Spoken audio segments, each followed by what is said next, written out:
అనుకున్న వాళ్ళు వస్తారు. మనం ఎందుకు గింజుకుపోవడం? చాలా చర్చల్లో ఏం జరుగుతుందంటే ఆ పార్టీకి ఓటేయండి, ఈ పార్టీకి ఓటేయండి, మనోడు మన క్రిస్టియన్ మనోడికి ఓటేయండి అని చెప్తున్నారు. తప్పు అది. సేవ చేస్తున్న వాళ్ళు ఆ పార్టీకి ఓటేయండి, ఈ పార్టీకి ఓటేయండి అని చెప్పకూడదు. ఓటు అనేది ఎవరిష్టం వారిది. ఎవరికి నచ్చిన పార్టీకి, ఎవరికి నచ్చిన నాయకుడికి వాళ్ళు ఓటు వేయాలి.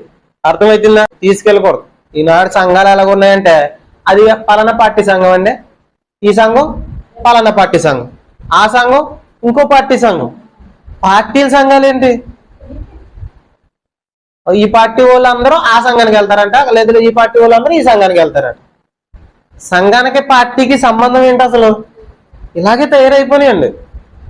చాలా మంది వచ్చే డబ్బులను చూసుకుని వీళ్ళకేంటి వాళ్ళకేంటి వాళ్ళకేంటి అని చెప్పకూడదు. అర్థమవుతుందా? అసలు చెప్పకూడదు. ఎందుకంటే ఓటు అనేది ఎవరి వ్యక్తిగతం వాళ్ళది.